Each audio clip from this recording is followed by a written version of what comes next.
Muito obrigado mais uma vez pelo convite. É a minha segunda vez em São Paulo. Acho que é a primeira vez. Isso, vou falar mais perto aqui. O pessoal me chama de napolitano, gente, porque eu faço isso. Olha, eu estou tentando ficar quieto aqui numa posição só. Mas, enfim, o que eu vou fazer é o seguinte, para vocês que já nos viram ontem na USP, isso é um repeteco, a primeira parte, mas eu prometo que a segunda parte é 100% nova, não lidamos com isso ontem. Então, a minha tarefa aqui é falar sobre a ordem internacional liberal, que diabos é isso, de onde que vem, quais são os principais desafios, e aí a Tânia vai falar o que que isso significa, o que que essa situação significa para esse regionalismo. Então,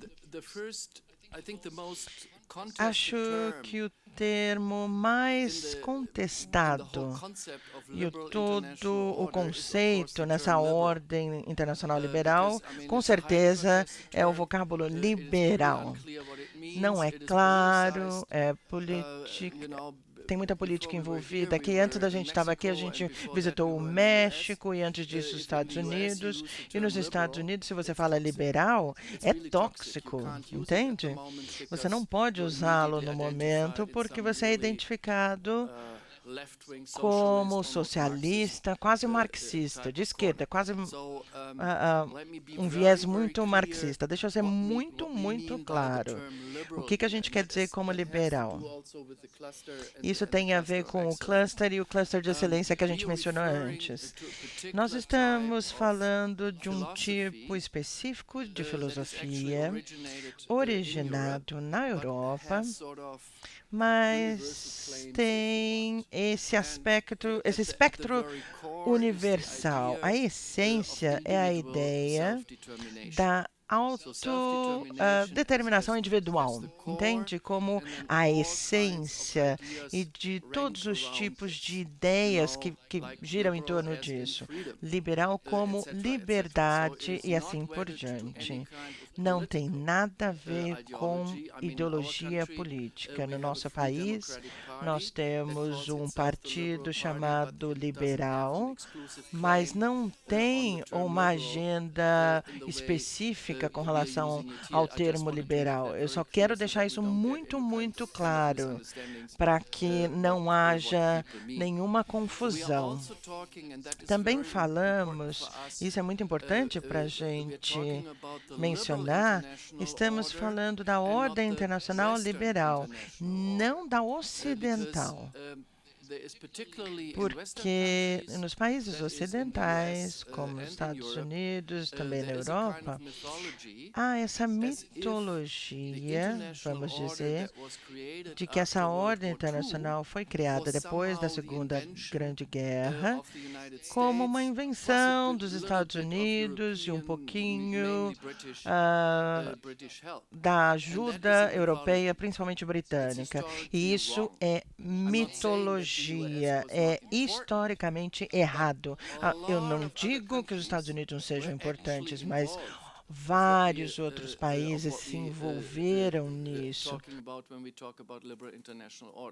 quando falamos de ordem internacional. Então, podemos discutir isso mais tarde, o que vocês pensam a respeito. Nós temos três componentes. Primeiro, um político. Falamos de liberalismo político. O segundo é um componente econômico, chamamos de liberalismo econômico. E o terceiro é específico sobre a natureza dessa ordem internacional. Chamamos de internacionalismo liberal. Eu vou falar de cada um deles. Deixa eu começar falando do liberalismo político. A ideia essencial é direitos humanos, Estado de Direito, democracia, etc. E essas são ideias diretamente ligadas à essência da filosofia liberal.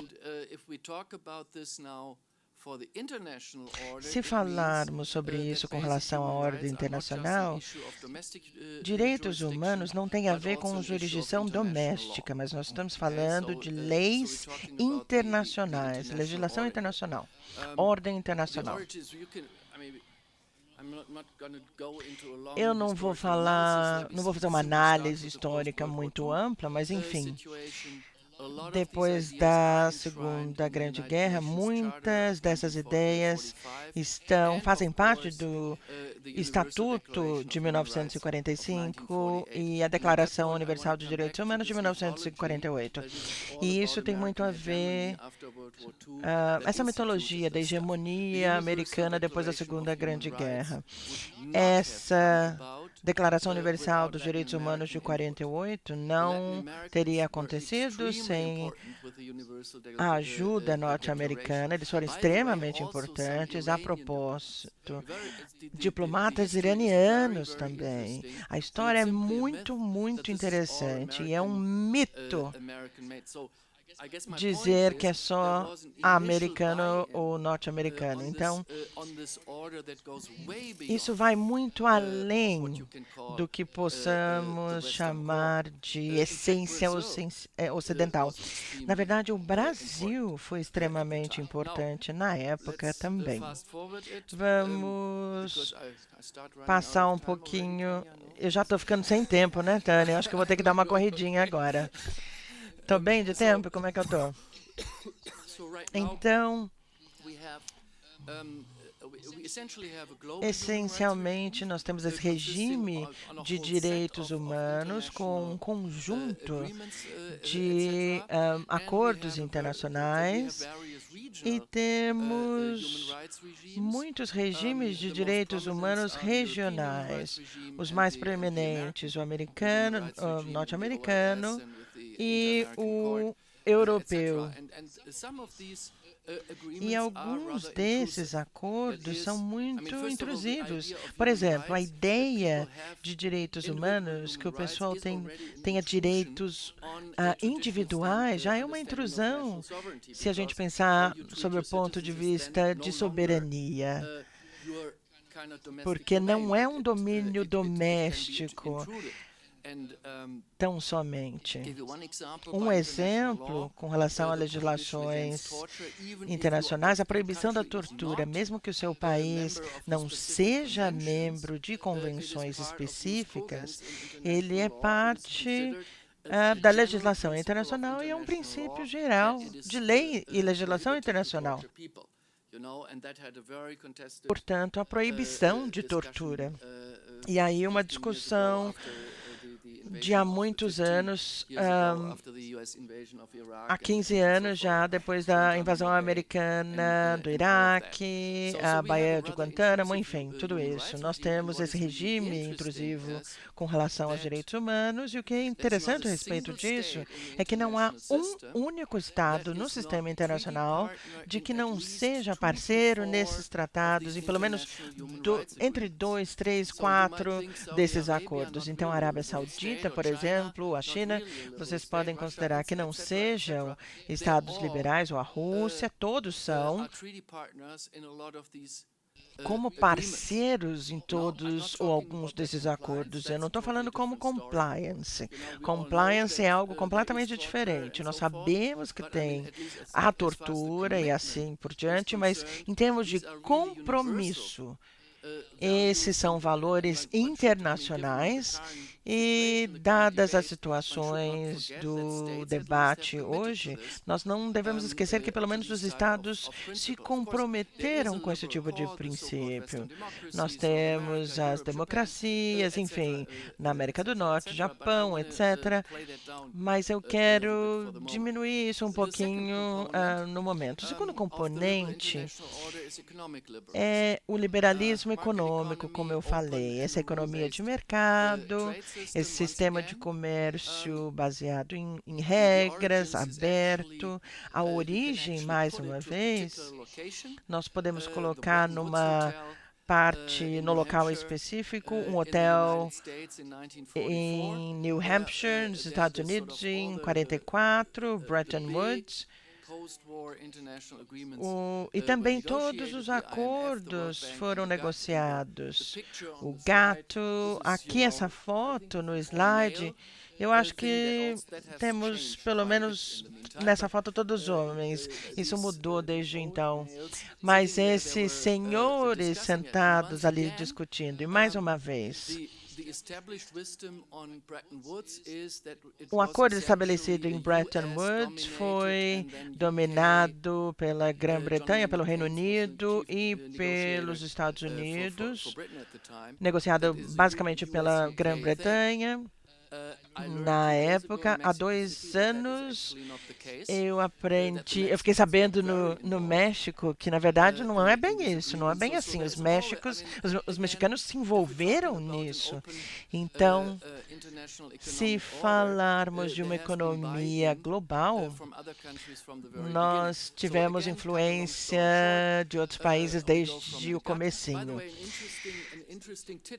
Outra coisa interessante a respeito disso, a propósito, originalmente em Bretton Woods eles concordaram em ter essa organização de comércio internacional. Eles queriam criar essa organização que governasse os comércios, por exemplo, o FMI para questões financeiras, militares, o ITO, enfim. Onde que a gente teve um problema com o ITO? Por causa do Senado. Não ratificou nos Estados Unidos. Mais uma vez, a gente tem essa ideia de que os Estados Unidos são, na verdade, a âncora desse tipo de ordem. Há alguma verdade nisso, mas há também esse aspecto muito ambivalente com relação a essas organizações internacionais desde o comecinho. O que se pensou inicialmente como ITO só aconteceu em 1995 com a OMC. Na segunda parte dessa palestra, quando a gente falar desses acordos regionais, a gente vai falar sobre tudo isso. Especificamente, a gente gostaria de saber de vocês, a opinião de vocês sobre esses acordos regionais. A minha última observação aqui sobre essa ordem econômica internacional, eu acho que isso fez, em alguma extensão, isso mudou completamente a natureza das trocas internacionais. Então, quando falamos disso, o que falamos, na verdade, é comércio dentro das empresas, dentro das próprias empresas e entre empresas. Então, pelo menos nos centros capitais, isso corresponde a 70% a 80% de todo o comércio. Então, aquela velha história sobre comércio, aquela vantagem competitiva, sabe? Um produto de um país versus o produto de outro. O comércio faz sentido? Essa não é a realidade hoje. Nós estamos falando de cadeias de valor. Se você pensar no seu celular, os componentes dele viajaram o mundo inteiro. E isso, a propósito, é uma das razões pelas quais uma das empresas é mais tendo problema. Vocês sabem das empresas que eu estou falando? Não, não é a Apple. A BMW. Por quê? A empresa alemã. Porque a BMW, na verdade, eles produzem na Carolina do Sul. Não, eles não produzem, peraí. Eles fazem a montagem final dos carros, tá? Na Carolina do Sul. E eles são os maiores exportadores de carros montados nos Estados Unidos para a China. E desde que isso está essa troca de partes e produtos entre Estados Unidos e China, isso te diz muito sobre essa globalização e sobre essa disputa, se pensarmos em cadeia de valor. E a última parte, e aí eu termino. Quantos minutos eu tenho, Tânia? Nossa, pode continuar, pode continuar. Então, deixa eu falar um pouquinho sobre o internacionalismo liberal. Isso foi teorizado entre os acadêmicos, principalmente John Ruggie. Por trás dessa ideia, há a ideia de que o processo de tomada de decisão unilateral não é exclusivo. A gente tenta resolver essas questões de governança de forma multilateral. E o multilateralismo não significa, olha, eu vou sentar aqui sozinho e tentar imaginar como eu vou me comprometer com isso, quais os danos, enfim. Não, é uma solução global. Mesma coisa com a resolução de conflitos. Mais uma vez, quando falarmos de multilateralismo, o Brasil, por exemplo, desde o começo, está envolvido nisso. Qual que é a pensão? A pessoa do Nassau, enfim, é um exemplo vivo disso. Um dos exemplos que eu estou bem curioso a respeito, eu quero o input de vocês a respeito disso, é o papel do Brasil nisso, sabe? Eu sou um acadêmico internacional e sempre me surpreende a diplomacia brasileira. O papel já teve nas Nações Unidas, sabe? O desenvolvimento dos objetivos para o milênio não teria sido o mesmo sem a ajuda do Brasil em relação aos Objetivos de Desenvolvimento Sustentável. Não está na mídia, mas enfim, isso é realmente papel, foi um feito da diplomacia brasileira. Eu quero saber o que vocês sabem disso. Desculpa? Eu também quero saber. Tudo bem. E isso tem a ver com esse cluster de excelência que eu mencionei. A gente quer saber que diabos está acontecendo. Enfim, a gente pode falar muito brevemente sobre isso, porque a gente pode falar sobre isso depois. A nível global, todos os tipos de acordo. A mudança climática, que está muito bem, obrigada, mesmo que os Estados Unidos não tenha saído oficialmente ainda, mas enfim, isso está aqui do lado. Vamos colocar isso aqui do lado. A gente tem todos os tipos de organizações de multipropósito internacionais. Elas não têm uma questão, elas têm uma amplitude de vários e múltiplos propósitos. Nós temos a União Africana, organizações da Ásia, enfim. O que essa ordem internacional, liberal e organizações têm feito, isso tem trazido um caráter intrusivo, na verdade, com relação, através de todas as disputas e os acordos internacionais. É bem intrusivo. Um dos nossos argumentos é de que talvez esse caráter intrusivo tenha trazido algum tipo de retaliação, sabe? A Tânia vai falar sobre isso, mas antes dela começar, deixa eu dar uma ideia geral com relação aos desafios. Você ainda tem 2 minutos. Opa, tudo bem. Então, nós temos desafios internos e externos. Os internos, o aumento do populismo iliberal ou intolerante e principalmente de extrema direita. Vamos começar com o Trump, Temos outras pessoas também nessa lista, entre outros, Orban, Johnson, Duterte. E nós tivemos uma discussão grande ontem na USP sobre isso. Um pedacinho de informação interessante aqui para vocês é que o nacionalismo econômico não é um consenso entre esses populistas. Sabe o Boris Johnson? A gente pode falar sobre o Brexit se vocês quiserem. O nosso cara do Brexit, ele é mais a favor de free trade, do livre comércio, do que os Estados Unidos. O Trump e o Boris Johnson, nesse sentido, estão em extremos opostos nesse sentido com relação ao liberalismo econômico. Claro, todos os desafios externos, eu acho que eu vou falar de um. Nós precisamos realmente distingui-los. Não há dúvida da China como sendo um poder e ainda em crescimento, e tem uma posição realmente,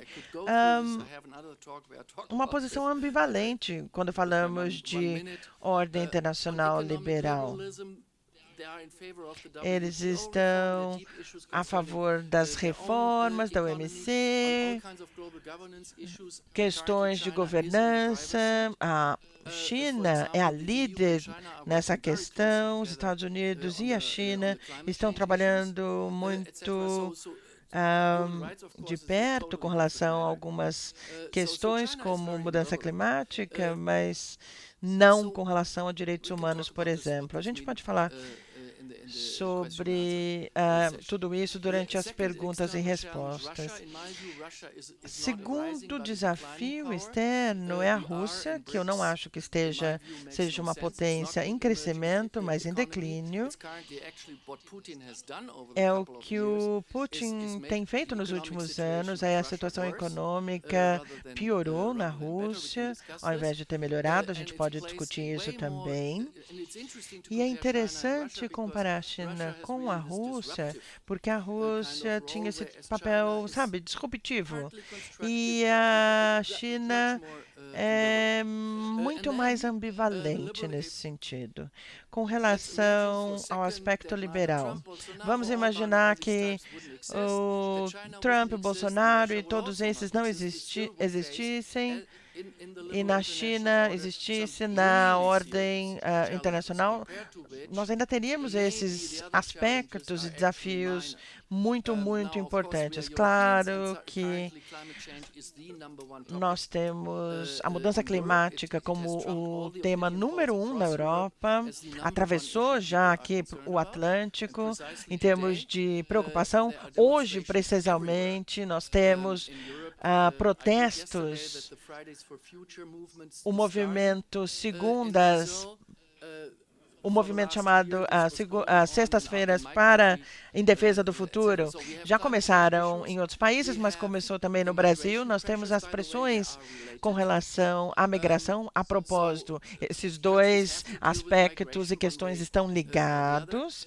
Os países têm que lidar com isso de uma forma ou de outra. Então, com relação à Revolução Industrial 2.0, 3.0, 4.0, não me importa como vocês chamem, a digitalização, e a gente poderia continuar a falar a respeito disso com relação aos desafios objetivos, não só sobre os aspectos internos e externos, ainda teríamos outros. Agora é a vez da Tânia falar sobre regionalismo.